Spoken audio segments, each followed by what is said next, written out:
हमारा है वृत्त और इनमें हमको पढ़ना है वृत्त के प्रमेय नंबर 1 जो है। प्रमेय नंबर 1 क्या कर रहा है, प्रमेय के माध्यम से ही हम प्रश्नों को सॉल्व कर पाएंगे। कह रहा है कि किसी वृत्त की बराबर जीवाएं केंद्र पर बराबर कोण आंतरित करती हैं। अगर कोई एक वृत्त है हमारे पास, ऐसे एक हमारे पास वृत्त है, तो वृत्त पर हम कोई जीवा ले लेते हैं ए बी, और इसी ए बी के बराबर दूसरा के जीवा हम लेते हैं पी क्यू। तो इसका केंद्र कहीं होगा वृत्त का, मान लो इसका केंद्र सी है। तो जब हम जीवा के दोनों सिराओं को मिलाएंगे ऐसे, तो इन केंद्रों पर जीवाओं के सामने का कोण यह हो गया, इस जीवा के सामने का कोण यह हो गया। तो आपको ये प्रूफ करना है कि कोण 1 जो है कोण 2 के बराबर है, मतलब इसका कोण इसके कोण के बराबर है, ये हमको दिखाना है। तो देखिए हम यहाँ पर लिखेंगे उपपत्ति। तो त्रिभुज यहाँ बन गया है। त्रिभुज की बात करें अगर ए बी सी तथा त्रिभुज पी क्यू सी से, तो आपको पता है कि यह भुजा यह चारों वृत्त की त्रिज्या है।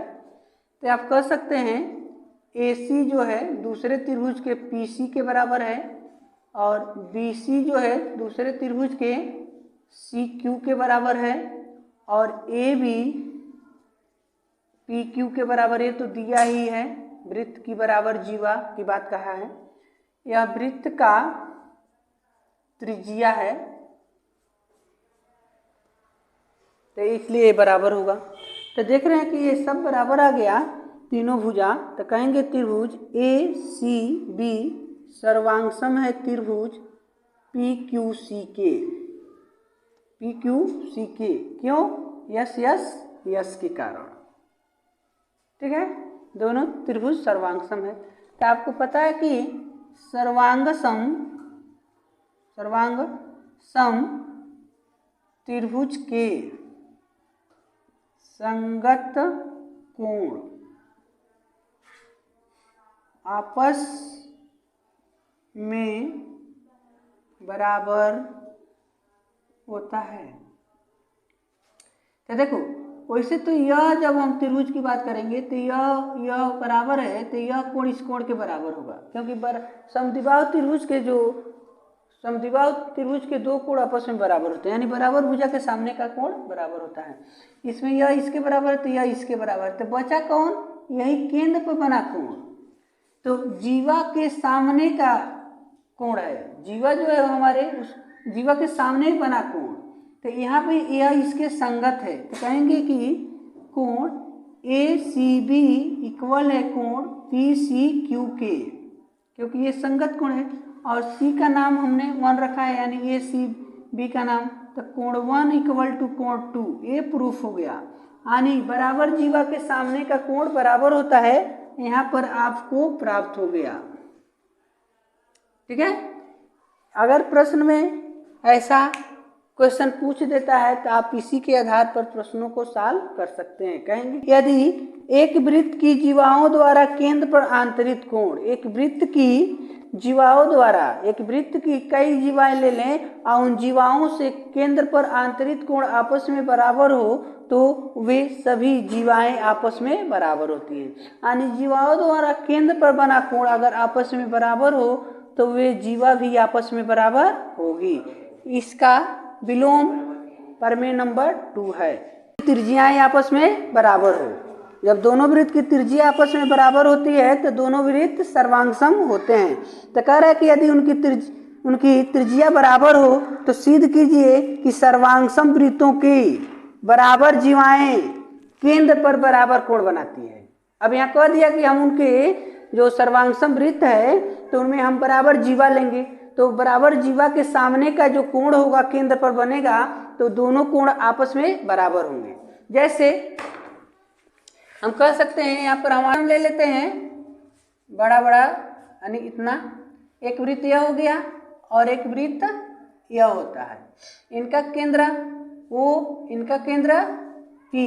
इनमें दो जीवा लेते हैं A, B और पी,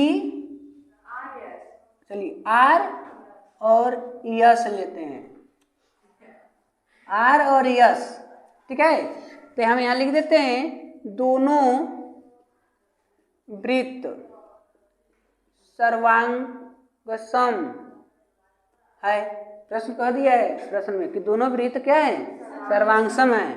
तो सर्वांगसम वृत्त की त्रिज्या बराबर होती है। अगर यह देखिए यह त्रिज्या है तो यह जो है इसके बराबर है, मतलब यह इसके बराबर होगा, क्योंकि एक ही वृत्त की कई त्रिज्या रहे हो तो आपस में बराबर होती है।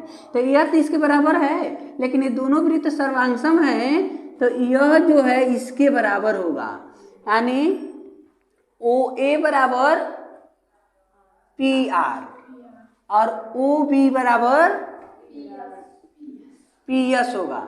आज जबकि प्रश्न से यानी प्रश्नानुसार प्रश्न में दिया हुआ है कि जो जीवा है ए बी आर एस के बराबर है, यह जीवा जो है इसके बराबर दिया हुआ है, ठीक है।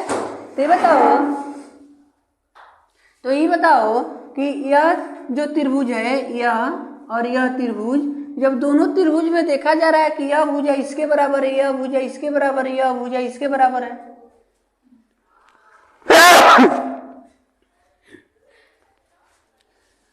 तो दोनों में भुजा बराबर है, तो तुम कह सकते हो कि त्रिभुज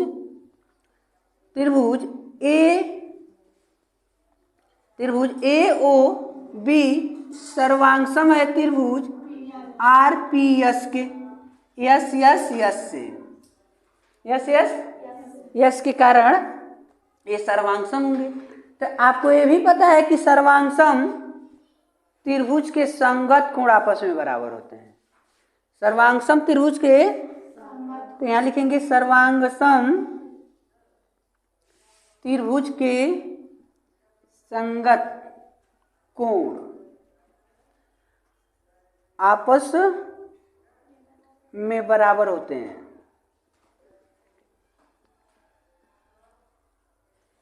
तो ये बताओ, तो संगत कोण मतलब यहाँ केंद्र पर बना कोण है, तो यहाँ भी तो केंद्र पर बना कोण है, तो केंद्र वाला कोण संगत कोण हो गया। हमको इनसे मतलब नहीं है, ये भी बराबर है लेकिन हमको उनसे मतलब नहीं है, हमको केंद्र के कोण बराबर दिखाना है। तो एक संगत कोण ये हो गए। तो आप कह सकते हैं अतः कोण ए ओ बी बराबर होगा आर पी एस के, ठीक है, आर पी एस के ए बराबर हो गए। तो यही तो प्रश्न कह रहा था कि जीवा के सामने का कोण बराबर जीवा के सामने का कोण यह इसके बराबर है ना, प्रश्न में कहा हुआ है। तो इसके सामने यह कोण और इस जीवा के सामने यह कोण, यानी अगर जीवा बराबर है तो इनके सामने का कोण भी आपस में बराबर होंगे। तो ये हो गया सिद्ध, ठीक है, सिद्धम, यानी बराबर जीवा के सामने का कोण बराबर होता है। ये आपका प्रश्न सिद्ध होता है। किए दूसरा प्रश्न भी सिद्ध हो जाएगा। प्रश्न कीजिए कि सर्वांगसम वृत्तों की जीवाएं उनके केंद्रों पर बराबर कोण आंतरित करती हैं तो जीवा बराबर होगी, ठीक है। तो कह रहा है कि अगर किसी सर्वांगसम वृत्तों पर जीवा के सामने का कोण अगर बराबर हो तो क्या आप कह सकते हैं कि जीवा बराबर होगी। तो पहले समझिए, तो वृत्त तो सर्वांगसम, यही वृत्त हम ले लेते हैं दोनों, तो कह रहा है कि दोनों वृत्त सर्वांगसम है, तो फिक्स हो गया। अब सर्वांगसम वृत्त है तो इनकी त्रिज्या आपस में बराबर होगी, यानी ओ ए ओ पी आर के ओ बी पी एस के बराबर होगा। तो जो प्रश्नानुसार है तो प्रश्न में यही कहा है कि बराबर जो जीवा दी गई है उसके सामने का कोण बराबर है। तो हमारे पास जीवा ए बी और आर एस है, और इसके सामने कोण यह न है ओ और पी। तो हम यहाँ पर लिख देते हैं कि दिया है कोण ओ कोण पी के बराबर है, ये दिया हुआ है, ठीक है। तो अगर ये दिया हुआ है तो ये तुम देख के बताओ, अगर यह भुजा इस भुजा के बराबर है, यह इसके बराबर है, इनके एक कोण आपस में बराबर है, तो कहोगे ना कि ये दोनों त्रिभुज सर्वांगसम है। तो हमने इसी को फॉलो कर दिया कि त्रिभुज ए ओ बी सर्वांगसम होगा आर पी एस के, यस के, क्यों, यस ए यानी दो भुजा बराबर है और एक कोण बराबर है, इसलिए ये दोनों त्रिभुज सर्वांगसम होंगे। तो सर्वांगसम त्रिभुज के संगत कोण, हमको कोण सिद्ध करना था तो कोण लिखे थे, लेकिन सर्वांगसम त्रिभुज के संगत भुजा आपस में बराबर होते हैं, भुजा भी बराबर होता है। तो सर्वांगसम त्रिभुज की भुजा बराबर होती है, तो यह भुजा इसके बराबर है या इसके बराबर, तो तीसरा यही ना बच गया। इसका ये मतलब हो गया कि ए बी जो है, भुजा ए बी आर एस के बराबर है। अब बताओ, तो ये जीवन है, तो दोनों जीवा बराबर हो गया कि नहीं हो गया? तो प्रश्न तो यही कह रहा था कि बराबर कोण के सामने की जो जीवा होती है बराबर होते हैं। तो इस प्रकार ये आपका सिद्ध हो गया इसी प्रश्न से।